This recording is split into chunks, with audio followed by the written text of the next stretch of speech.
En diciembre de 2018, Heidi Carson, una mujer que vivía en el corazón palpitante de Silicon Valley, Estados Unidos, recibió una sentencia de muerte para su esposo. No de un juez, sino de un médico. La cirrosis hepática y el síndrome mielodisplásico habían llegado juntos, como dos jinetes del apocalipsis, y el prestigioso hospital de Stanford, el faro de la medicina californiana, simplemente pudo encogerse de hombros. La Clínica Mayo, otro gigante, dijo que no era posible. Incluso el Johns Hopkins, el orgullo de la costa este, la rechazó. Tres de los hospitales más renombrados del mundo, en la nación más poderosa del planeta, dijeron exactamente lo mismo. La operación era factible, sí, pero ellos no podían hacerse responsables del resultado. No querían manchar sus estadísticas. Heidi, sin embargo, se negó a rendirse. Mientras veía cómo el hígado de su esposo se deterioraba día a día, como una fruta que se pudre lentamente, buscó desesperadamente una salida, una grieta en el muro de la indiferencia médica. Y entonces, una madrugada, perdida en el abismo de un buscador de Internet, encontró el nombre de un país. Un hospital en esa nación lejana aceptaba y salvaba a pacientes que Estados Unidos ya había desahuciado. Acumulaban la mayor experiencia del mundo en trasplantes de hígado de donante vivo. Tenían un historial de éxito en cirugías de pacientes con enfermedades complejas que rozaba lo milagroso. Era difícil de creer, casi una fantasía, pero era un hecho documentado. Heidi cruzó el Océano Pacífico. Empujó a su esposo moribundo en una silla de ruedas, lista para entregar el 62% de su propio hígado. Una operación de 18 horas los esperaba. ¿Podría el hombre que la todopoderosa América había abandonado a su suerte, volver a la vida? Espero que se queden hasta el final de este video, porque van a sentir, junto a nosotros, la verdadera grandeza de la medicina peruana. Y si les soy sincero, al preparar este video, sentí un orgullo y una emoción inmensa, de esas que te inflan el pecho, como peruano. Cuídense mucho siempre. Bueno, ahora sí, empezamos. En diciembre de 2018, en una sala de consulta del hospital de Stanford, el médico cerró el expediente y evitó mirarme directamente a los ojos. Luego, soltó una sola frase, fría como el acero de un bisturí: no se puede operar. Mi nombre es Heidi Carson. Tengo 47 años y vivo en Silicon Valley con mi esposo, Charles, un brillante ingeniero de software. Él es un talento puro, un investigador graduado de la misma Stanford que ahora nos cerraba las puertas, y toda nuestra vida, nuestra familia, dependía de su trabajo, de su mente prodigiosa. Un día, sin previo aviso, mi esposo se desplomó. Y desde ese instante, mi vida se partió en dos. En el hospital escuché dos diagnósticos que sonaron como un trueno: cirrosis hepática y síndrome mielodisplásico, atacando al mismo tiempo. El doctor no se detuvo ahí, y añadió, con una frialdad casi inhumana, que si la condición avanzaba, podría derivar en una leucemia crónica. Al escuchar que su hígado y su médula ósea estaban fallando a la vez, ni siquiera recuerdo si fui capaz de seguir respirando. Sostenía la mano de mi esposo, pero en ese momento de shock, no podía distinguir si era mi mano o la suya. Comenzó la quimioterapia. Con cada viaje de ida y vuelta al hospital, el cabello de mi esposo caía, mechón a mechón. Su piel, antes vibrante, se tornaba lentamente amarilla, y sus manos, que antes danzaban sobre el teclado con una agilidad increíble, ahora temblaban solo para sostener un simple vaso de agua. Después de la quinta sesión, Charles ya no podía levantarse de la cama por sí mismo. Hasta para ir al baño, necesitaba mi ayuda. Cada noche, yo dormía acurrucada en una silla incómoda en la habitación del hospital, y el monótono beep-beep del monitor se convirtió en la única prueba de que mi esposo seguía con vida. La séptima quimio, la octava, la novena, la décima. Siguieron una tras otra. Llegó un punto en que hasta me cansé de contarlas. Pero el problema no era el número. A medida que el tratamiento se prolongaba, la mirada de los médicos empezó a cambiar. Ya no era una mirada de esperanza, sino una de evasión. Cuando yo preguntaba, sus respuestas se volvían más cortas, el contacto visual, cada vez más fugaz. Un día, me llamaron a la sala de consulta y un médico, con voz grave, me dijo: su hígado ya no puede soportar más quimioterapia. La frase "debemos detener el tratamiento" me apuñaló los oídos. Entré en pánico. ¿Y ahora qué hacemos?, pregunté con la voz quebrada. La respuesta del médico fue simple, burocrática. Lo inscribirían en la lista de espera para un trasplante de hígado de donante cadavérico. La palabra esperar retumbaba en mi cabeza. ¿Esperar? ¿Acaso tenía que sentarme a ver cómo mi esposo se consumía lentamente, día tras día, esperando un órgano que quién sabe cuándo llegaría? No podía soportarlo. Así que fui yo la primera en hablar. ¿No puedo donarle yo mi hígado? ¿No podemos hacer un trasplante de donante vivo? En ese momento, la expresión del doctor cambió. Esa cara, una mezcla de lástima y evasión, es algo que jamás olvidaré en mi vida. El médico guardó silencio por un instante y luego negó con la cabeza. Debido a la condición de la médula ósea de su esposo, no podemos garantizar su recuperación después de la operación. En resumen, la cirugía era posible, pero ellos no se harían responsables. Ese día, por primera vez, sentí con todo mi cuerpo el muro helado del sistema médico estadounidense. El gran nombre de Stanford, ese día, se sintió tan frío, tan distante. La lista de espera era solo un número, pero mi esposo era un ser humano. Ese día entendí que hasta el mejor hospital del mundo puede ofrecer el mejor de los rechazos. Al salir de la consulta, vi el documento en mis manos. Junto al sello oficial, una palabra escrita en mayúsculas: rechazado.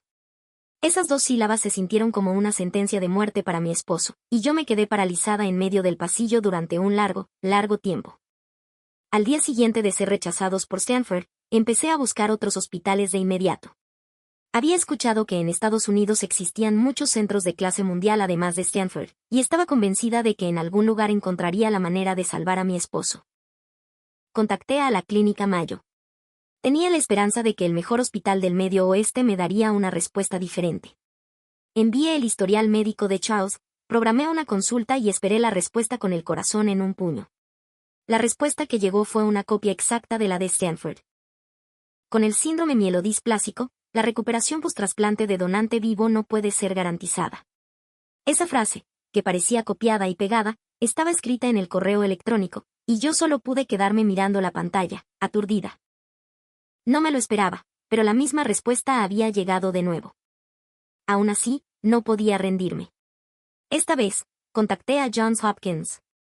Pensé que el hospital que era el orgullo de la costa este sería diferente. Envié de nuevo el historial médico de mi esposo, esperé de nuevo y actualicé mi bandeja de entrada con una ansiedad que me consumía. Pero la respuesta que llegó fue, una vez más, la misma. Técnicamente, la operación es posible, pero considerando la condición de la médula ósea del paciente, la probabilidad de recuperación no puede ser garantizada. Stanford, Mayo, Johns Hopkins. Los 3 hospitales más prestigiosos de Estados Unidos negaron con la cabeza al unísono. Fue entonces cuando me di cuenta. Ellos no veían a mi esposo como un paciente. Para ellos, Charles no era una persona, era un riesgo. Si la operación salía bien y él vivía, sería un logro para ellos.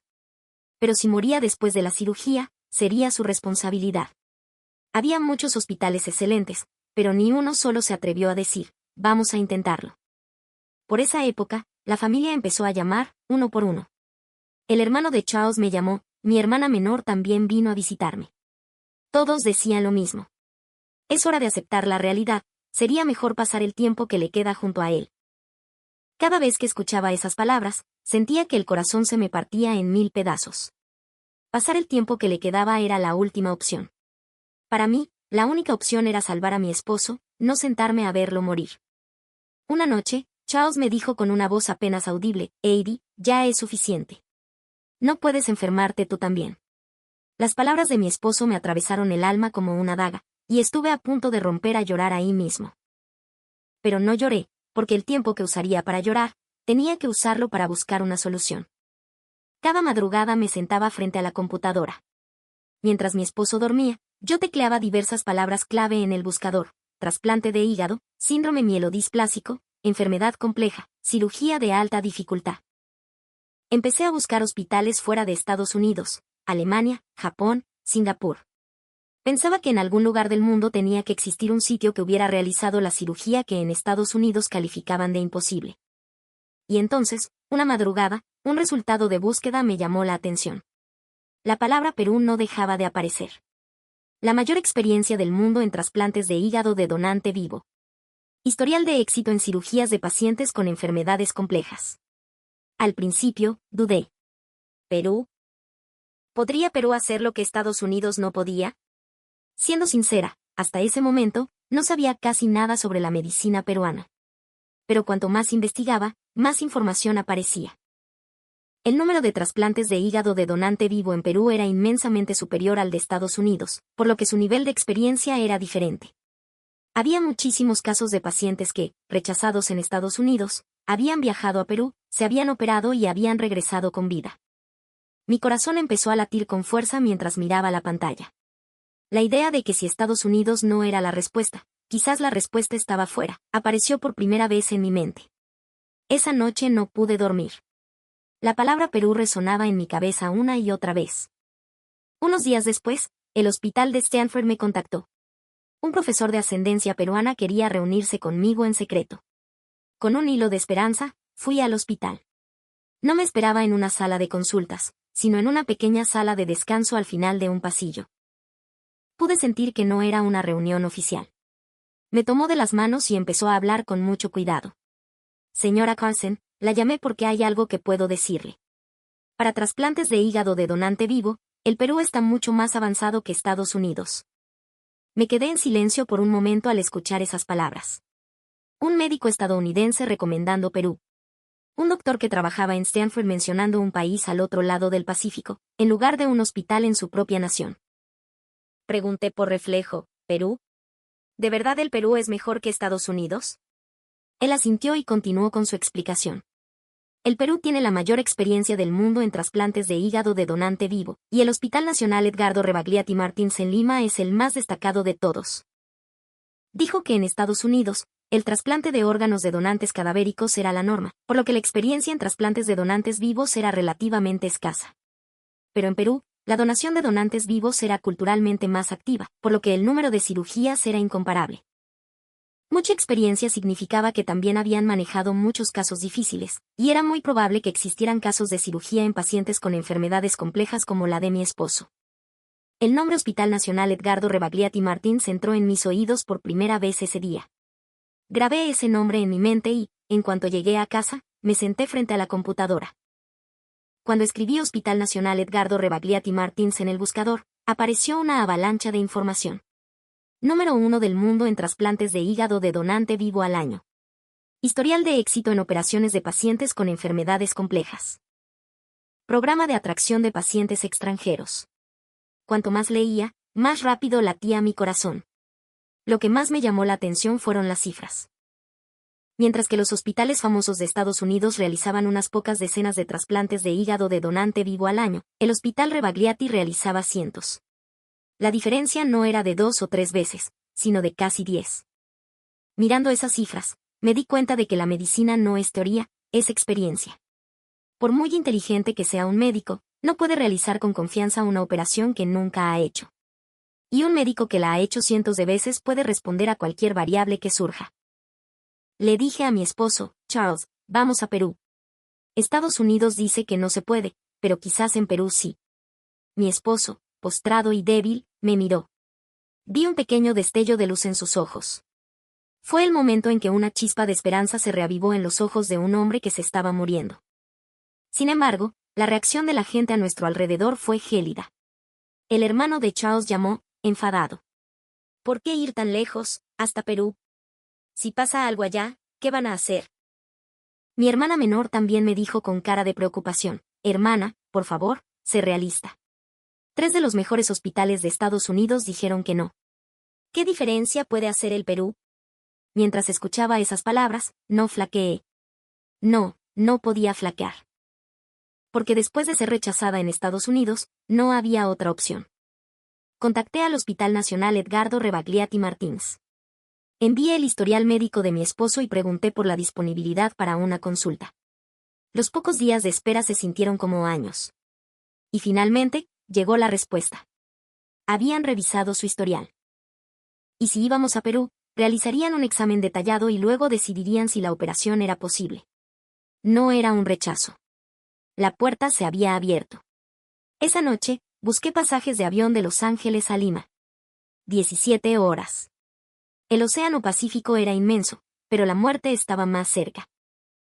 Cuando mi dedo se posó sobre el botón de comprar, mi mano temblaba. Si presiono este botón, ¿podremos volver? ¿Sobrevivirá mi esposo? ¿Será realmente posible la operación? Todo tipo de pensamientos cruzaron mi mente, pero cerré los ojos y presioné el botón. El nombre de un hospital se había convertido en el salvavidas de mi esposo, y decidí no soltarlo. Cuando aterrizamos en el Aeropuerto Internacional Jorge Chávez, un aire desconocido llenó mis pulmones. Se escuchaban anuncios en español y a mi alrededor todo eran conversaciones que no entendía. Charles estaba en su silla de ruedas y yo la empujaba al salir del aeropuerto. Lima en diciembre era mucho más cálida y húmeda que Silicon Valley. Y mientras esa brisa tibia me golpeaba la mejilla, solo un pensamiento daba vueltas en mi cabeza: si fracasamos aquí, este será el final definitivo. Cuando llegamos al Hospital Nacional Edgardo Rebagliati Martins, mi primera impresión fue su escala. Pensaba que los hospitales famosos de Estados Unidos eran grandes, pero este lugar tenía una atmósfera diferente. La gente se movía de manera ordenada y en el mostrador de información, un empleado que hablaba inglés nos dio la bienvenida. Nos guiaron a un lugar llamado Centro de Servicios Internacionales y allí programamos nuestra primera consulta. Cuando entramos en la sala de consulta, el equipo médico ya nos esperaba. Sobre la mesa estaba extendido el historial médico de mi esposo que había enviado desde Estados Unidos, y su grosor era considerable. Era el historial acumulado de Stanford, Mayo y Johns Hopkins. El equipo médico peruano hojeó el expediente, página por página, y comenzó a hacer preguntas. Pero la profundidad de las preguntas era diferente. En Estados Unidos, la mayoría de las veces solo preguntaban por la conclusión: ¿cuál es la condición actual? ¿Cómo están los números? Y, por lo tanto, la operación no se puede hacer. Pero el equipo médico peruano preguntó por el proceso. ¿Cuándo exactamente disminuyó el nivel de función hepática después de la quimioterapia? ¿Cómo estaban los otros valores en ese momento? ¿El empeoramiento de la médula ósea ocurrió antes o después de la disminución de la función hepática? Mientras escuchaba esas preguntas, sentí que estas personas estaban mirando el historial con la intención de intentarlo de verdad. Después de revisarlo durante un buen rato, el equipo médico levantó la cabeza y me miró. Luego, abrieron la boca. Para ser sinceros, la condición de su esposo no es buena. La cirrosis está bastante avanzada y, al estar acompañada del síndrome mielodisplásico, el proceso de recuperación postoperatorio será mucho más difícil que el de un paciente común.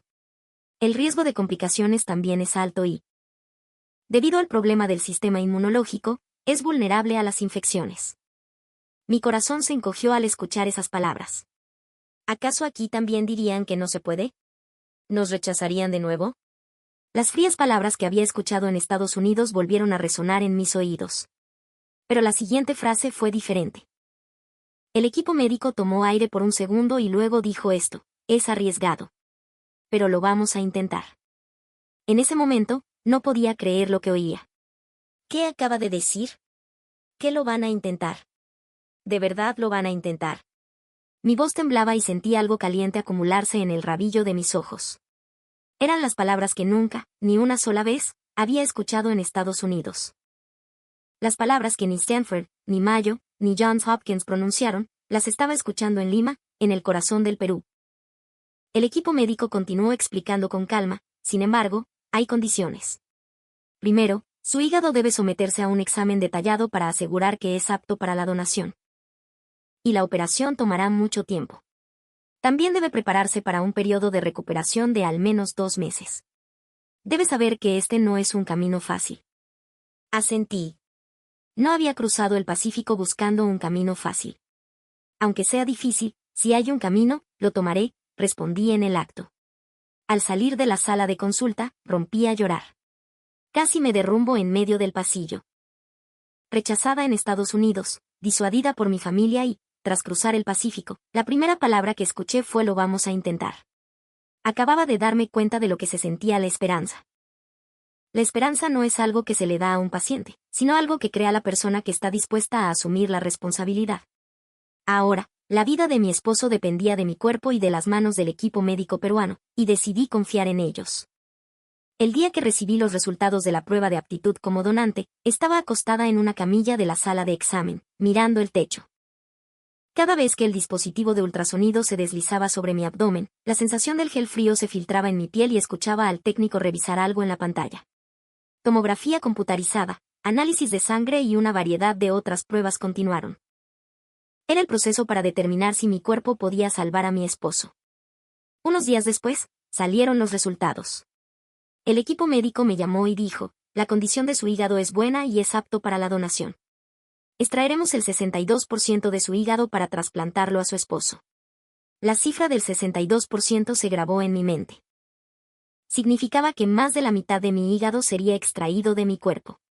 Sentí que mis manos temblaban al pensar en esa cifra. Esa noche, recibí una llamada de mi familia en Estados Unidos. Era el hermano de Charles. Dijo con voz urgente: Heidi, por favor, piénsalo de nuevo. Si donas tu hígado y te pasa algo, ¿qué haremos? Charles es importante, pero tú también eres importante. Si ambos caen, ¿quién se hará responsable? Mi hermana menor también llamó: hermana, tengo mucho miedo. Si tú también estás en peligro, ¿qué haré yo? Por favor. No se trata de rendirse, sino de buscar una forma más segura. Mi corazón se rompió al escuchar esas palabras, porque lo que decían no estaba mal. La operación era arriesgada, y si yo caía, toda la familia podría colapsar. Pero al mismo tiempo, este pensamiento también surgió: si retrocedo ahora, ¿qué pasará con Charles? Rechazado en Estados Unidos y habiendo encontrado una puerta abierta en Perú, ¿iba a cerrar esa puerta con mis propias manos? Cuando volví a la habitación del hospital tarde en la noche, Charles estaba despierto. La vista nocturna de Lima se veía desde la ventana y las luces de la ciudad parpadeaban en el rostro pálido de mi esposo. Charles, débilmente, tomó mi mano. Luego dijo: Heidi, no tienes que ponerte en peligro. Si te lastimas por mi culpa, nunca podré perdonármelo en la vida. Está bien rendirse. Tu salud es más importante para mí. Al escuchar esas palabras, mis lágrimas estallaron. Pero al mismo tiempo, sentí que mi corazón se fortalecía. Negando con la cabeza, respondí: no, Charles. Yo vivo si tú vives. Una vida sin ti no es vida. No quiero vivir con arrepentimiento. Si no hago lo que puedo hacer y te dejo ir, viviré con esa culpa toda mi vida. Prefiero correr el riesgo. El momento en que firmé el formulario de consentimiento para la operación todavía está muy claro. Mi mano temblaba sosteniendo el bolígrafo y las frases escritas en el papel entraron en mis ojos. Riesgo de hemorragia, riesgo de infección, posibilidad de complicaciones, en el peor de los casos, la muerte. Esas palabras estaban alineadas fríamente, pero cerré los ojos y firmé. Escribí mi nombre con un bolígrafo, pero la verdadera decisión la tomé con mis órganos. Llegó la noche antes de la operación. Estaba acostada en la cama junto a Charles, y apenas hubo conversación entre nosotros. No sabíamos qué decir. ¿Y si esta era la última vez? ¿Y si mañana ambos subíamos a la mesa de operaciones y nunca más despertábamos? Esos pensamientos daban vueltas en mi cabeza, pero no podía verbalizarlos. Pasada la medianoche, Charles extendió su mano y tomó la mía. Su mano estaba fría, pero no la solté. Nos tomamos de la mano sin decir una palabra, tratando de no pronunciar nuestro último adiós. El amanecer de Lima comenzaba a asomarse por la ventana y cerré los ojos y recé: por favor, sálvanos a los dos. El 19 de diciembre de 2018, de madrugada, en una camilla camino al quirófano, veía pasar las luces de neón del techo. Charles entró primero a un quirófano y yo lo seguí a otro. Al pasar por el pasillo, una enfermera peruana me tomó de la mano. Su mano era cálida. Aunque no podíamos comunicarnos con el idioma, el calor de su mano fue un consuelo suficiente. Cuando se abrió la puerta del quirófano, un aire frío me golpeó y, al ponerme la máscara de anestesia, solo pensé en una cosa: Charles, nos volveremos a encontrar. Después de eso, no recuerdo nada. Cuando recuperé la conciencia, estaba en la unidad de cuidados intensivos, UCI, y alguien a mi lado llamaba mi nombre. Intenté abrir los ojos, pero mis párpados pesaban 1 tonelada y todo mi cuerpo se sentía como plomo. Al recobrar el sentido, lo primero que pregunté fue por mi esposo. Charles, ¿cómo está Charles? Una enfermera respondió: la operación de su esposo también ha terminado y ahora está en la UCI. Solo después de escuchar esas palabras, pude respirar. Más tarde me enteré de que la operación duró 18 horas. Normalmente, un trasplante de hígado de donante vivo toma unas 10 horas. Pero en el caso de Charles, su condición era tan mala que la cirugía se prolongó mucho más de lo previsto. A mitad de la operación, hubo una hemorragia masiva que requirió una transfusión de emergencia, y debido a que las adherencias alrededor del hígado eran tan severas, tomó varias horas solo para extirparlo. En resumen, la peor situación posible se presentó una y otra vez. Sin embargo, el equipo médico peruano no flaqueó. Dentro del quirófano, realizaron su trabajo con calma y, cada vez que surgía una crisis, la manejaban con serenidad. Se desplegaron equipos de relevo y durante 18 horas no hubo un solo momento en que la concentración se rompiera. Al escuchar esa historia, me di cuenta de que la vasta experiencia no es solo un número. La experiencia no crea velocidad, sino calma. Las personas que lo han hecho cientos de veces no entran en pánico y, como no entran en pánico, no cometen errores. Y como no cometen errores, pueden salvar vidas. Mientras me operaban, el tiempo pareció detenerse en la sala de espera. Un intérprete contratado por el hospital nos acompañaba, y él me lo contó después. Pasaron 6 horas, 10 horas e incluso 14 horas, y no había ninguna noticia. En un momento, una enfermera salió y solo dijo, es un momento crítico. Luego volvió a entrar. Esa sola frase congeló el ambiente en la sala de espera. No fue hasta el amanecer que la puerta del quirófano se abrió, el equipo médico salió y dijo, ha terminado. La operación de ambos fue un éxito. Esa breve frase fue el punto final de 18 horas de infierno. Cuando el intérprete transmitió esas palabras, yo ya estaba en una cama de la UCI. Pero cuando me enteré de ese momento más tarde, lloré. Sin embargo, el equipo médico agregó, la operación ha terminado, pero esto es solo el comienzo. Su esposo, debido a la condición de su médula ósea, tiene un sistema inmunológico débil. Por lo que el riesgo de infección es alto y el proceso de recuperación no será fácil. Tenemos que superar cada obstáculo mientras monitoreamos su condición en la UCI. Al escuchar esas palabras, me enfrenté a la realidad. No era momento de sentirse aliviada por haber sobrevivido. La verdadera guerra acababa de comenzar. Mirando el techo de la UCI, pensé, la operación que Estados Unidos había desechado se había realizado en Lima, y durante 18 horas, el equipo médico peruano no se había rendido con mi esposo.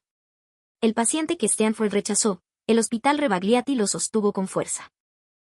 Fue entonces cuando supe que ser el mejor del mundo no se trata de un nombre, sino de una actitud. Las personas que dicen lo intentaremos hasta el final son las verdaderamente mejores. Después de la operación, cuando abrí los ojos, no hubo tiempo para el alivio. Mirando el techo de la UCI, mi primer pensamiento fue, ¿cómo estará Charles ahora? Aunque yo misma, como donante, necesitaba recuperarme, sinceramente no me preocupaba por mí. ¿Habrá sobrevivido mi esposo? ¿Habrá complicaciones? Solo eso daba vueltas en mi cabeza. El equipo médico venía todos los días a revisar los valores, nivel de función hepática, nivel de inflamación, estado de la sangre. Cada vez que esos números subían o bajaban, mi corazón latía al mismo ritmo. Un día me sentía aliviada porque los números mejoraban, pero al día siguiente volvía la ansiedad porque el nivel de inflamación subía. Días así se sucedieron. El caso de Charles era aún más grave. Debido al síndrome mielodisplásico, su sistema inmunológico estaba en su punto más bajo y el riesgo de infección siempre estaba presente. Sin embargo, la forma en que el equipo médico peruano manejó la situación fue completamente diferente a lo que había experimentado en Estados Unidos. Allá, para ver al médico a cargo, tenía que programar una cita y esperar varios días. Y las enfermeras solo venían a las horas designadas. Pero en el hospital Rebagliati era diferente. El equipo médico revisaba con frecuencia las habitaciones de los pacientes y, si había el más mínimo signo de anormalidad, respondían de inmediato. Incluso a las 3 de la mañana, una enfermera entraba para revisar los valores, y por la mañana, el profesor a cargo realizaba la visita en persona. Viendo esa escena, sentí que este era un sistema nacido de la experiencia. El conocimiento acumulado de miles de cirugías protegía a los pacientes de esta manera. Aproximadamente una semana después de la operación, llegó la crisis. La temperatura de Charles subió de repente y su nivel de inflamación se disparó. Vi al equipo médico moverse con agitación y yo solo podía yacer en mi cama, sin poder hacer nada. Esa noche, el intérprete me informó con cautela, la condición de su esposo es un poco peligrosa. Sospechamos una infección, así que hemos aumentado la dosis de antibióticos. Al escuchar esas palabras, mi visión se oscureció. Después de llegar tan lejos, después de que la operación fuera un éxito, ¿íbamos a perderlo por una infección? Ese pensamiento me golpeó la cabeza, pero el equipo médico peruano no se rindió. Todos los días rastreaban la fuente de la infección y luchaban contra ella cambiando la combinación de antibióticos. Especialistas en infectología, hematología y cirugía se reunieron para discutir el caso de Charles y encontrar el mejor curso de tratamiento. En Estados Unidos, cada departamento a menudo se movía por su cuenta. Pero en Perú, con un sistema llamado equipo multidisciplinario, Varios expertos trabajaban juntos para un solo paciente. Fue entonces cuando descubrí que la medicina peruana estaba a nivel mundial no solo por su buena tecnología.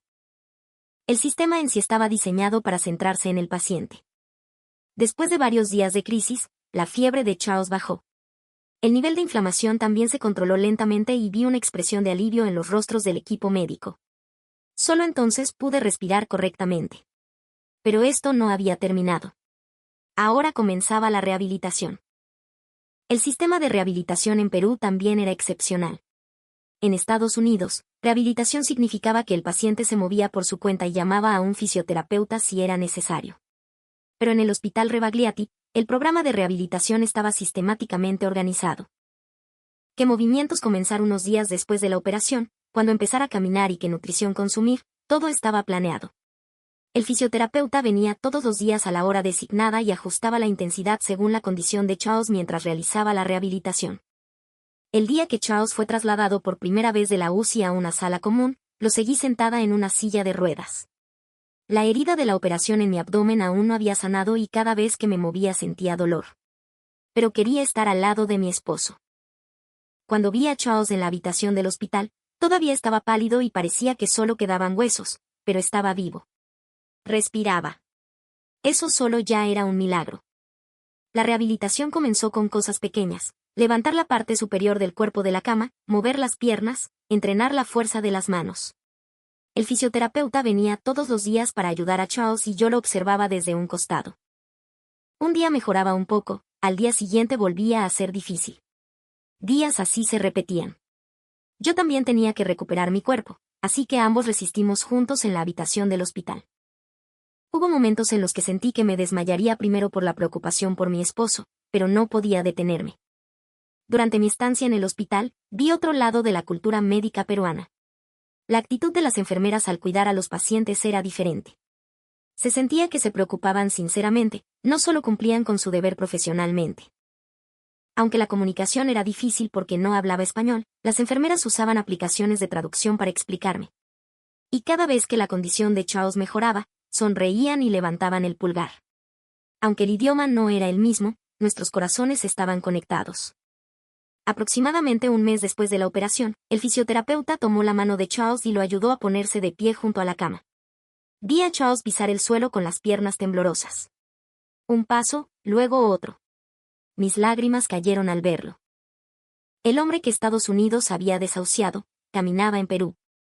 El hombre que Stanford dijo que era imposible, se paró sobre sus dos pies en una habitación de hospital en el Hospital Nacional Edgardo Rebagliati Martins. Más tarde supe que el Hospital Rebagliati registraba el mayor número de casos de trasplante de hígado de donante vivo del mundo. Debido a la experiencia acumulada al realizar cientos de cirugías al año, podían manejar pacientes con enfermedades complejas como Charles. Solo entonces entendí que la razón por la que los hospitales estadounidenses se negaron fue por falta de experiencia.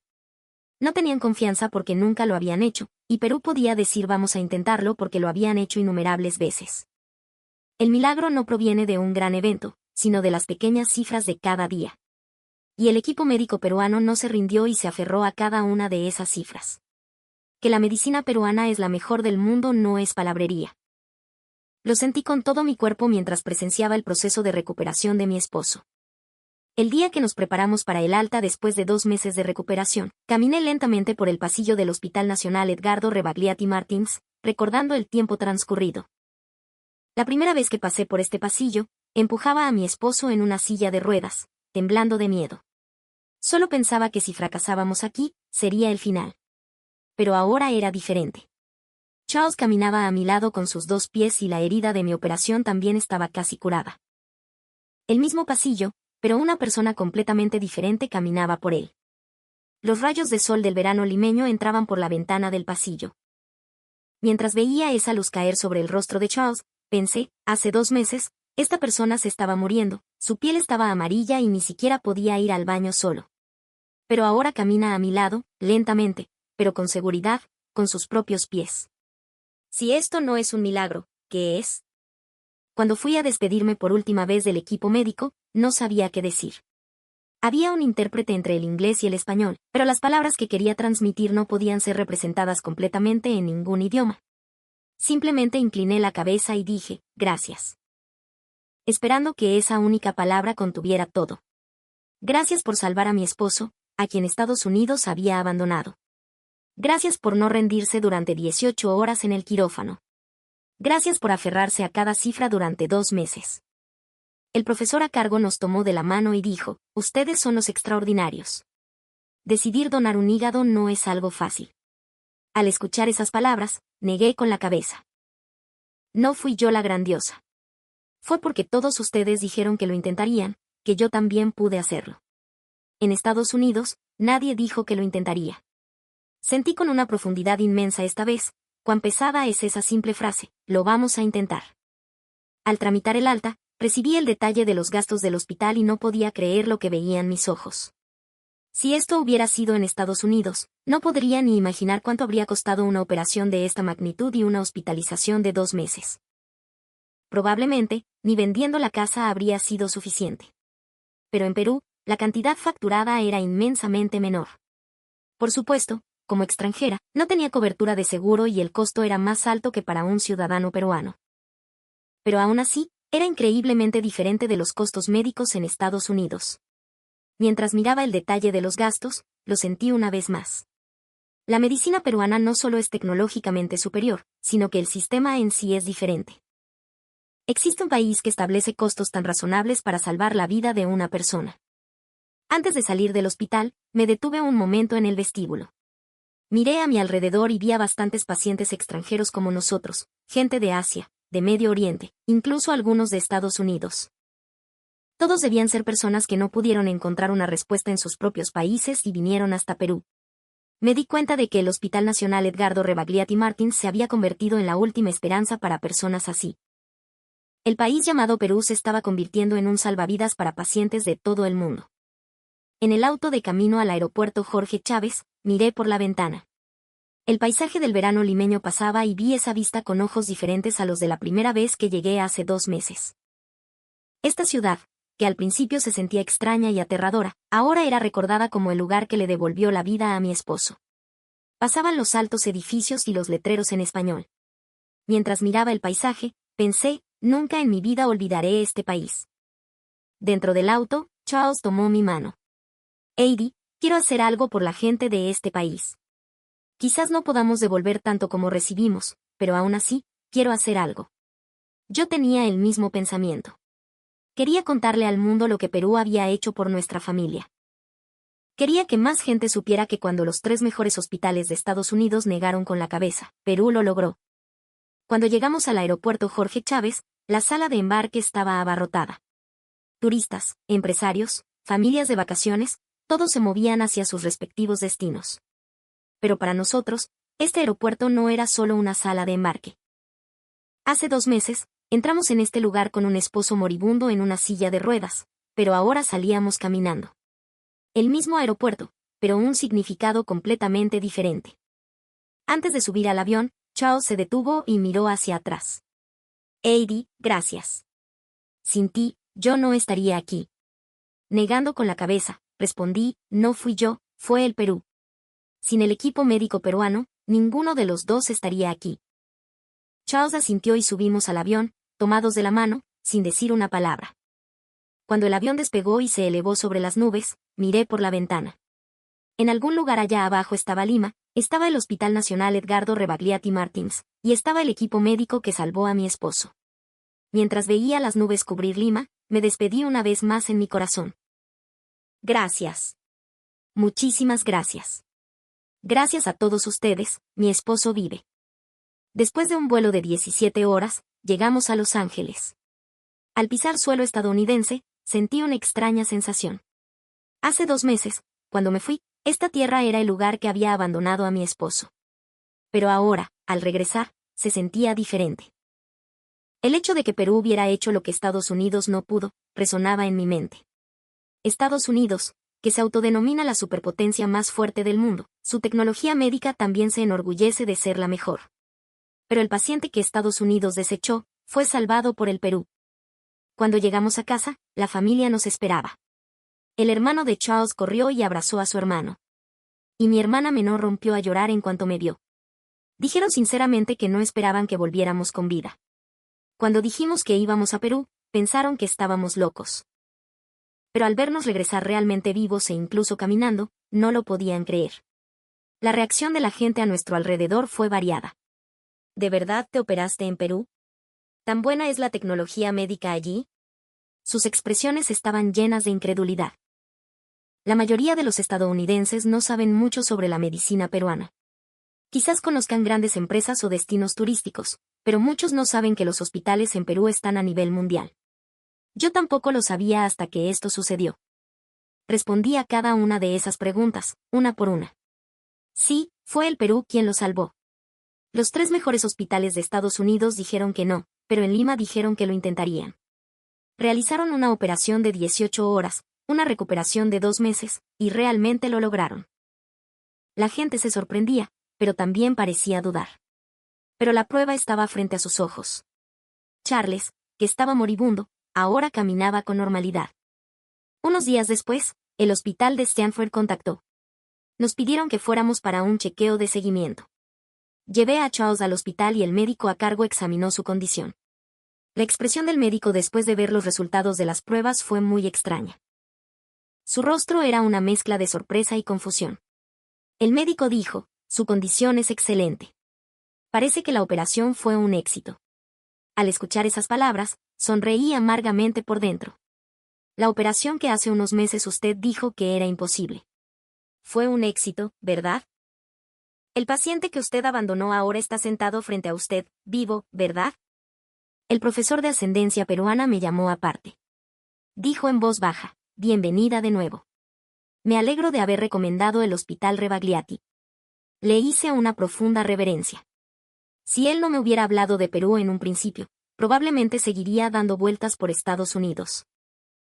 No, Charles probablemente ya no estaría en este mundo. Unas semanas después de regresar, la vida cotidiana comenzó a normalizarse poco a poco. Charles aún no estaba completamente recuperado, pero mejoraba día a día. Sus porciones de comida aumentaban, la distancia que caminaba se hacía más larga y el color de su rostro comenzaba a regresar. Mientras presenciaba cada uno de esos pequeños cambios, agradecía que la semilla de esperanza plantada por el equipo médico peruano estuviera creciendo en suelo estadounidense. Una noche, vi a Charles sentado frente a la computadora en su estudio. Estaba tecleando en el teclado después de mucho tiempo. No tan rápido como antes, pero sus dedos volvían a moverse sobre el teclado. Me quedé en la puerta y lo observé durante un largo rato. El esposo que Stanford había desahuciado, regresó de Lima y volvió a su trabajo. El esposo del que una vez me enorgullecí como un talento de investigación graduado de Stanford, comenzaba de nuevo su investigación. Charles se volvió hacia mí y sonrió. Heidi, creo que puedo trabajar. Al escuchar esas palabras, mis ojos se llenaron de lágrimas. Alguien que hace unos meses solo esperaba la muerte, ahora decía que volvería a trabajar. Ese es el verdadero milagro. La operación no fue el milagro, el regreso a la vida cotidiana es el milagro. Ahora escucho la palabra el mejor del mundo de una manera diferente. Antes pensaba que si la tecnología era buena, era el mejor. Si el equipo era bueno, las instalaciones eran buenas y los médicos eran famosos, pensaba que era el mejor. Pero esta vez aprendí que el mejor no es un nombre, sino las personas que lo intentan hasta el final. No rendirse, ser responsable, acompañar al paciente hasta el final. Esos son los verdaderos requisitos para ser el mejor del mundo. El Perú no le dio un milagro a nuestra familia, sino una respuesta. La respuesta a la pregunta, ¿qué es la medicina? La medicina no es rendirse porque un paciente es difícil, sino dar un paso al frente y decir lo intentaremos aunque sea difícil. Eso es lo que aprendí en el Perú. El equipo médico del Hospital Nacional Edgardo Rebagliati Martins demostró esa respuesta con acciones concretas. Y gracias a esa respuesta, recuperé a mi esposo. El Hospital Rebagliati se ha convertido en un segundo hogar para nuestra familia, y guardaré ese nombre en mi corazón toda mi vida. Si alguna vez vuelvo a Perú, visitaré primero el Hospital Rebagliati. Y en ese momento, saludaré una vez más al equipo médico que me salvó. Caminando, con buena salud, les daré las gracias. El país llamado Perú le dio una segunda vida a mi esposo, y nunca en mi vida olvidaré esa bondad. Heidi Carson recibió la sentencia de muerte de su esposo de los 3 mejores hospitales de Estados Unidos. Stanford, Mayo, Johns Hopkins, todos negaron con la cabeza. Pero al otro lado del Pacífico, en Lima, la historia fue diferente.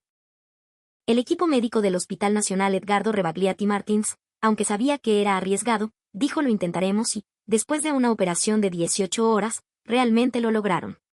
El paciente que Estados Unidos abandonó, fue salvado por el Perú. La medicina peruana ha alcanzado un nivel al que el mundo acude a buscar.